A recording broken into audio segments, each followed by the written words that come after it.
I used to practice outside every single day, keeping the ball up. And his dad says to me, "You're good with your head." He said, "Put the wall."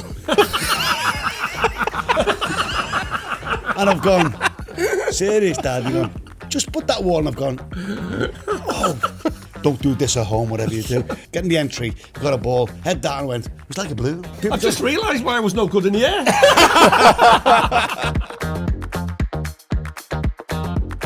I am joined by two absolute legends of the game, legends of Liverpool Football Club, goal scorers galore. Aldo, Rushie.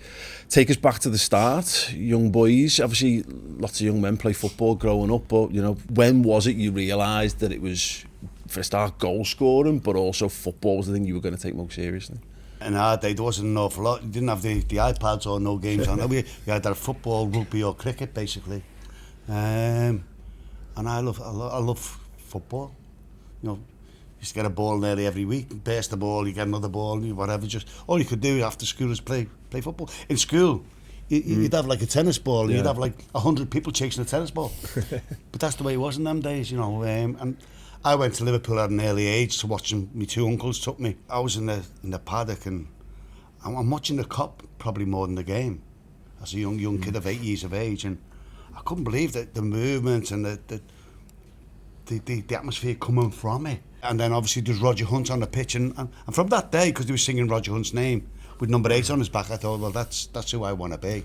I want to replicate him. We all knew about Bill Shankly at the time. He was like a god. But this player was like the version of Mo Salah or Rushie or whoever at that time, and I just wanted to become him. Rushie, was there a moment for you when you were like, I'm good at this? Well, when you look back now, yeah, that's what it is. I know I come from a large family. I've got 5 brothers and 4 sisters. I'm the youngest one, so basically all my brothers played football. So I was playing most probably with players like 3 years older than myself. I'd only be 9 or 10 and these would be 13, 14. I'd been playing well with them. But most probably from the young age, say looking back now, is where I played for Deeside primary schools. And we won everything. Played 30 games from, and scored 72 goals. So no, it wasn't after that. I'm thinking, no, I want to be a footballer. It wasn't easy and everything, but from age 11, I would have said, looking back, saying that he's going to be a goal scorer there. And when I was 14, I was playing for Chester then in the youth team when they was now 17 or 18. So to play so many 2 or 3 years old then, which you most probably wouldn't do it now, but you know, I think gave me the. You're coming up against physically stronger people than what I am, but I had to learn the trade quick, and luckily I did. Let's fast forward, 1989 Cup Final, both on the score sheet. It's a difficult time, I think, for sort of, obviously for the city, obviously the shadow of Hillsborough looming over at large, but obviously as individuals as well. I know you don't like to drag it up too much, Aldo, but obviously the cup final the year before will have been in your memory, I'm sure, going into it. And Rushie, you'd had a difficult time in Italy. So was that weighing on your mind going into the game?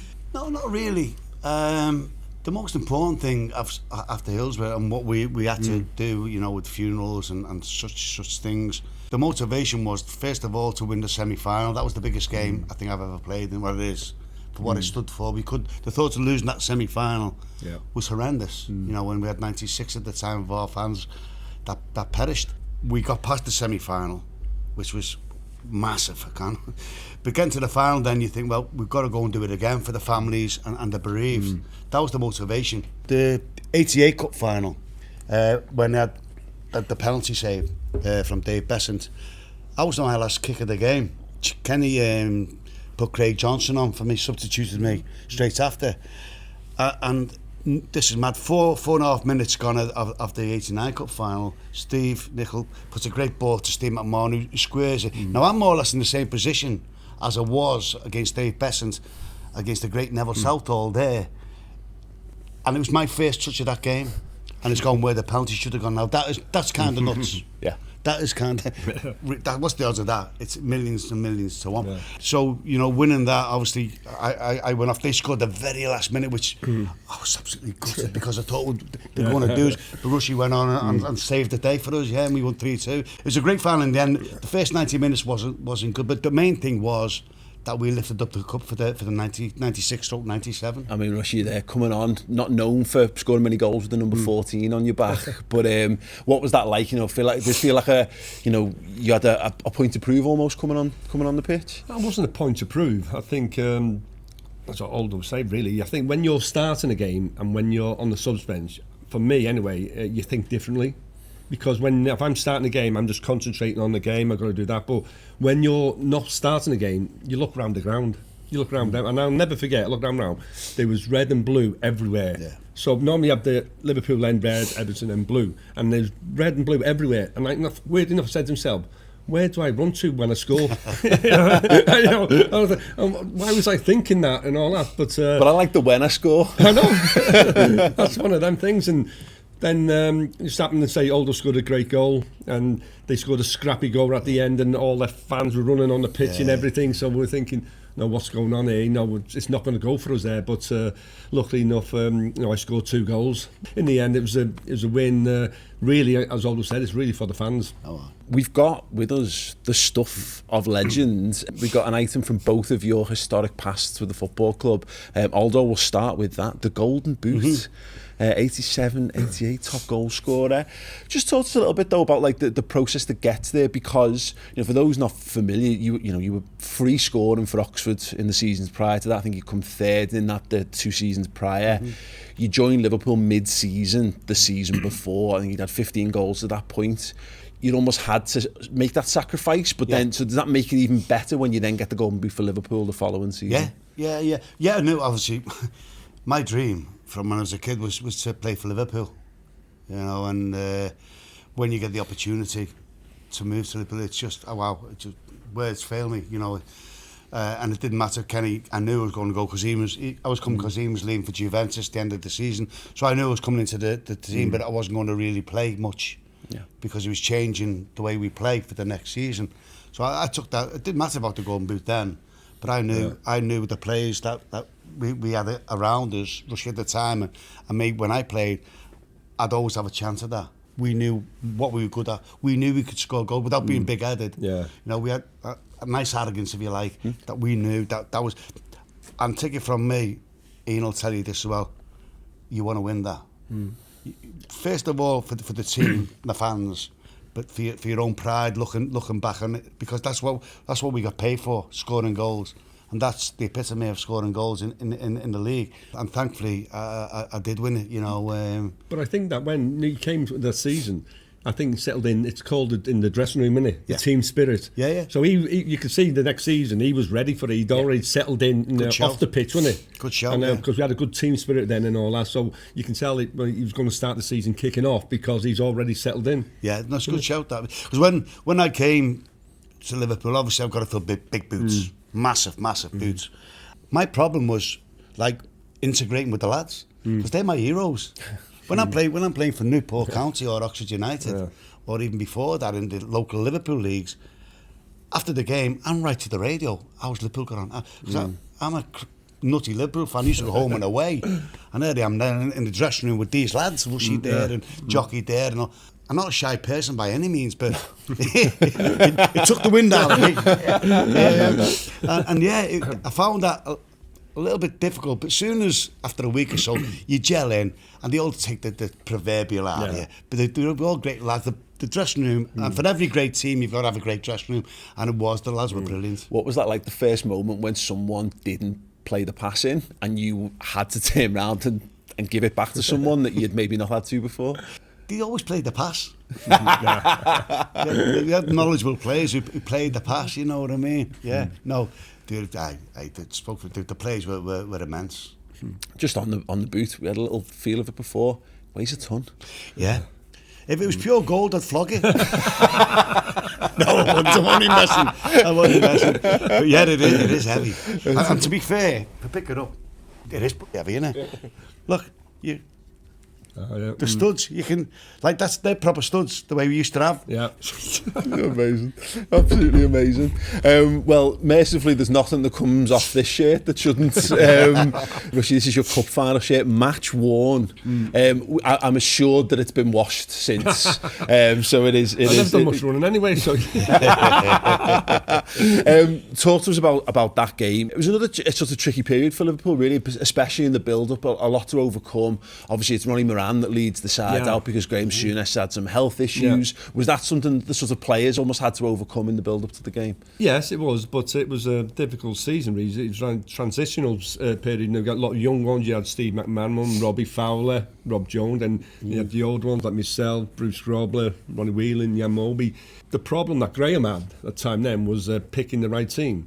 Because he comes, when he first went out that season, he said, you older ones are the best, and we started losing. Then he said, drop the older ones and brought the younger ones in, new kids on the cop, and they weren't winning. So I think if you speak to Graham now, he'd say he most probably done it wrong. He should have done it a bit more easy and ease the easy one, the younger ones in now and then. But when it did happen, it was we could beat anyone. And that final, it just clicked. Steve McManaman was fantastic in the final. It was one of them games where Ronnie Moran led us out. Graham, for some reason, he was actually on the bench there. He should still be in hospital bed, but he came out because he was a very proud man and everything. So Michael Thomas scored the first goal. Tomo there to get the second goal for me was great, because the goalkeeper for Sunderland then, Tony Norman, I went to school with him. To score 5 goals it's a record in the FA Cup final. To score 5 goals, it was something. Put us back on track again. That helped a little bit to try and get us forward to the next season. You must be so proud of that because we are goal scorers. You're talking about that and what we've done. You look back and you're so proud to like no one's ever done the 5 goals what Ian did. But when you look back on the finals, the first double against Everton, the 2, the Hillsborough final, and then the vital one, which Sunderland were never going to come back after that. That's 3 cup finals. Basically, Rushie's massively, won them. Yeah, no one scored more cup final goals. No one scored more FA Cup goals than Liam Rush as well. By some, I believe it's 15 more than the next most beneath that. When you consider even like for modern forwards, like Harry Kane's got 17, I think you're on 42, I think, which is just outrageous. Yeah, I know he's got, it's different now as well, because when we were younger, the FA Cup was the one. It wasn't the Champions League then. From 9 o'clock till 5 o'clock at night on Saturday when I was a kid, I used to watch that. Then I went out in my back garden pretending I was that one who scored the FA Cup final. That's a difference, because the lower teams can get to play against the top teams. That doesn't happen in the Champions League. It doesn't happen there. And it's a straight knockout. On the day, anyone could beat any. I remember when I was playing for Chester, we 3rd round, we got drawn Newcastle away. And I went up. That's the first time I'd ever seen a 40,000 crowd. At Chester, it was only 5,000 or 6,000, and there's 40,000. And Newcastle were in the Division 1 then, and you're thinking one of the top teams were there, and we beat them 2-0. And I scored a goal, and I thought I loved it. So many people. I grew better when I seen more people, and for me that was the start of it. Just quickly on that, on the goal in that final, it's just pure instinct. And is that something that's just honed over the years on the training grounds, something that's maybe born, something that's mentored into you? I think it's I think, although most would tell you, well, you're born with something, without doubt. I think it's instinct, innit? You can learn. I think when times a corner and I see all these people, I just waited, and when the ball was in the air, where I thought the ball was going to go. And a lot of times the ball landed where I was, so that is natural instinct. You can give confidence to strikers. Well, I remember when I went to be the Liverpool striker coach with Gerard Houllier, he said, you're not going to teach £80 million player to be £120 million player, but you can teach a £1 million player to be a £4 or £5 million player. And that's all by giving them confidence and giving them the options. There's like 2 or 3 or 4 different options if you're one-on-one, but that person has to take that option at the time. So that's when it becomes instinct. Old-fashionedly, there used to be it was called the Pomo position. Position of maximum opportunity. That's what the old school managers used to say. We had it instinctively, and any top strikers who scored the goals, you watch them, and basically we look for the space, and if there's more space, the opportunity the ball's going to drop in that space. Where there's no one, no defenders about, or you pull the defenders out to make that space to go into. It's all right doing that, but we had this instinct, this natural instinct of, not snatching at things, being calm, cool, collective in the corners, know where the goalie is, and we had that.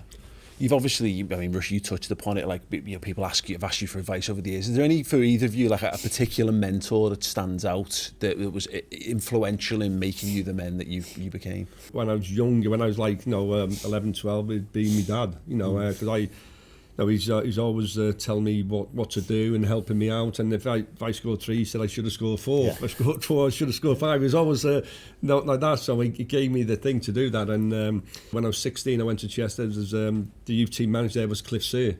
He was absolutely. He'd never be a first team manager. He's always been like a academy manager, as they say, academy coach now. But he was most probably the biggest one. Helped me get into the Chester first team. And after that, when you go to Liverpool, it was a tough school. Believe me, you have a sink or swim. Yeah. And that was the Liverpool way.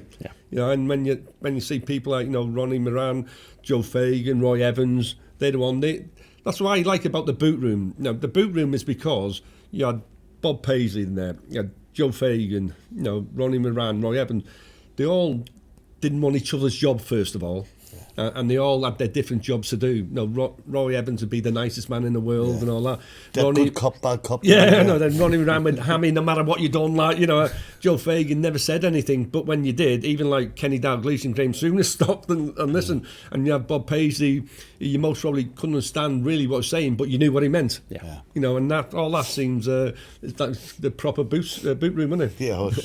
What about you, Aldo? Any particular mentor stand out? My dad. What Ian said, my dad was, he knew football. He wasn't a footballer, but he knew football, and he learned me some great little things what to do, and then you get good managers. You try to take the best out of good managers. I remember Len Ashurst, he was old school at Newport County. He said to me, look, I know you want to play for Liverpool. This when I was 21, and to get to Liverpool, you're going to have to score 1 goal in every 2 games throughout your career. So when we were playing, I remember we played Bournemouth this game, and I scored earlier on. I thought, oh, that's me goal. That's me goal in the bag. I've got to get another one now because I might have a rest in a couple of games now. End up scoring. I think I got 4. I thought, I'm quitting. That's 8 games, that sort of thing. In 7 games I've got a freebie. It was good. Yeah. It's good the fact that, and he sowed the seed in my head, because you look at all the strikers that are noted throughout the ages.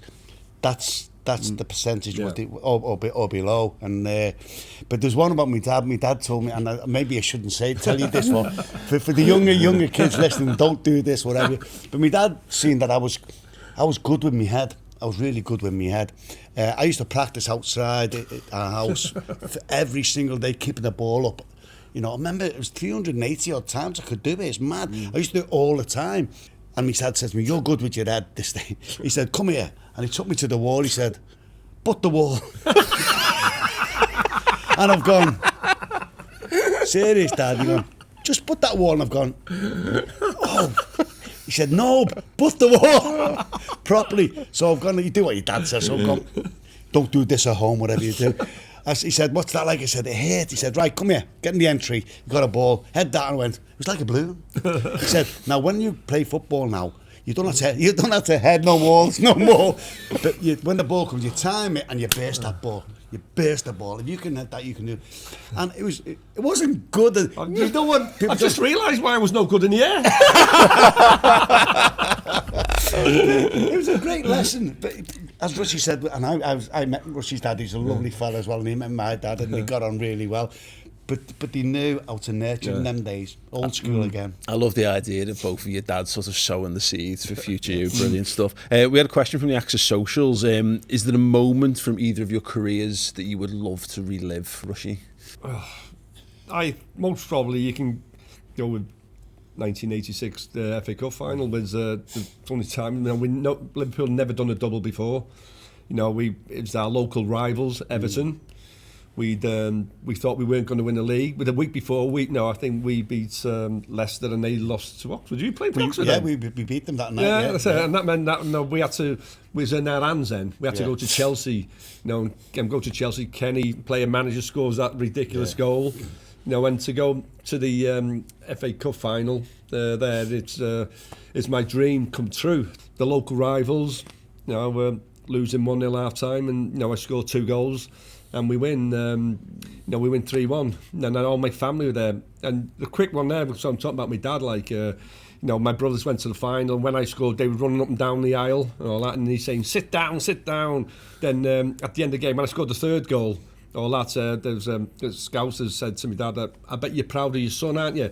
He said, which one? I got 6 of them. So put me in my place again. That was something like that would be something great to see. Yeah. Amazing. Go on, Aldo, one moment from your career. I think it was the day I signed for Liverpool. The day I signed was the day I dreamt of when I was a kid, when I used to go home and away on the trains for Liverpool, when I was in the boys' pen. I never thought I'd put pen to paper. But there was a moment what Ian's just recalled to me. My first full debut was against Southampton at home, and I scored the winner with about 20 minutes to go. It was a header in the Annie Road end. I went nuts, and Rushie pulling me back saying, we've got to get back to the halfway line. And I remember running back towards the halfway line. It's one of those moments in life, the birthday of your first child or something really special. Because as I'm running back, I'm looking at the cop and they're all singing my name, 25,000. And I looked at the crossbar there where Bruce is there, and I stood right below the middle of the cop, just above the crossbar. And I looked there, and my 5 mates that I used to go to the game with were there watching me score. And it was one of those moments you want to package in life. I realised that my dream, I wasn't dreaming. Yeah. It just happened. Yeah. Yeah, that was special because, that's when you dream something as a kid and it happens, it is so special. One piece of advice that you would give to your younger self? Not to head the ball.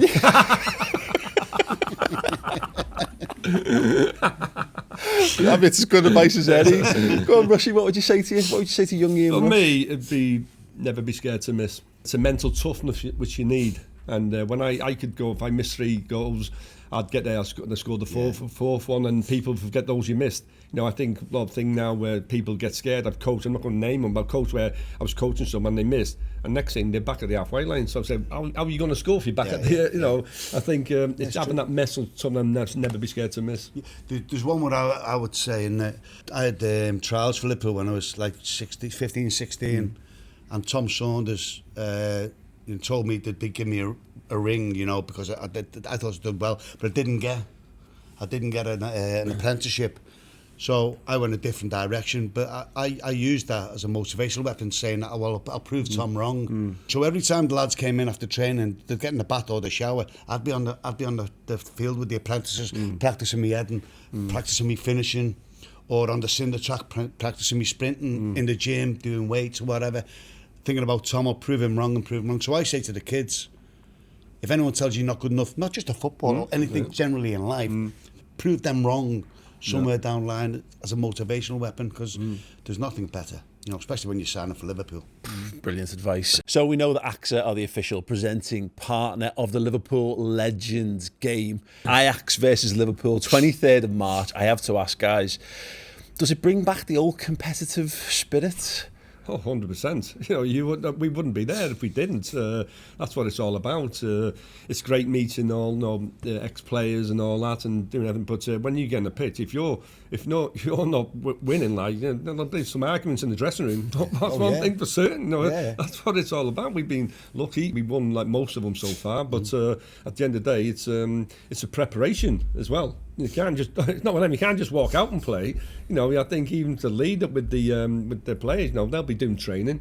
They're playing for Liverpool Football Club. So if you're playing for Liverpool Football Club, you don't want to let them down. So that's why it's very competitive. You look at the 50,000 that hopefully will be there. There's 50% of kids. They want us to win. Yeah. They cheer, they sing, and it's a proper day out for them. Yes. And it is now. It's a lot. It's a lot quicker than what Yeah, probably it's a lot was quicker, 10 years yeah. ago when we It's a lot started quicker now, these yeah. games up. Yeah. But it's very competitive. I and think you it's really one want of to them win. where the kids there must be fed up with the mums and dads saying, "No, remember he's a better player than him." Like, you know, so for the kids to go and watch the heroes play, you know, the parents' heroes play, you know, I think, you know, well, yeah, he was good. Even look at him. and for the players to relive. Yeah. Relive what they did, you know, at a younger age. Take it from, we've done it. It's boss. It's absolutely brilliant. And you can see the lads after the game. They're made up. They're absolutely, and they celebrate the fact that we hopefully will win a game. You know, but we'll have to wait and see, because they're strong. They've got some very technically good players, and they have the pass, so it won't be easy. I think this is the thing, isn't it? It's an opportunity, you mentioned it there, to see just some of the greats of the games, and that's the beauty of the Legends game. It's not just the Liverpool Legends, but you know, we've seen so many of the greats from around world football come, and Ajax have got some absolutely amazing footballers. So it's going to be, I guess, like an education, Rushie, for these young fans to come in and see these stars. I'll never forget, we played Milan, and the manager, Angelotti was the manager. So I was talking to him before the game. He said, "What's it?" I said, "No, this will be a full house." He went, "You serious?" He said, "No." He said, "This would be in Milan. It'd be about 4,000." You know, and he couldn't believe that there was a sellout, you know, at them games, and that's what Liverpool's all about. I think it's great to see that so many now want to play in these. Some people we're going to have to say no, you know, and that's how big Liverpool has come, is with the former players, and the fact that what it achieves, you know, at the end of the day, monetary wise. Yeah. For Merseyside and people in need, and the ex-players, we've been very fortunate to be able to look after some fantastic, brilliant players who've given a lot for Liverpool Football Club in the 60s and 70s at the moment. So it's really close to our hearts. I think it's a brilliant point, because obviously the LFC Foundation does phenomenal work across the region, you know, helping out with things like food poverty and support for kids and what have you. But I just think that's a really interesting point as well. These people have given so many Liverpool fans so many great memories, and it's an opportunity to give back to them as well. So a guarantee that you're going to put on a good show then of this one? 100%. Yes, 100%. Yeah. It'd be, if we do lose, there's going to be a few questions asked. We're not scared to drop players. No, and if we lose, we'll blame Kenny. Absolutely amazing. Well, tickets are available now. You can go to the official Liverpool website to pick them up. Make sure you get down Saturday, the 23rd of March. Liverpool Legends, Ajax Legends at Anfield. It's always in the sunshine as well. Always a good day out. Fingers crossed. Amazing. Gents, thank you so much. It's been an absolute pleasure. That was my first cup final as well. An absolute a joy to be that close to the Take it with you. Don't. No.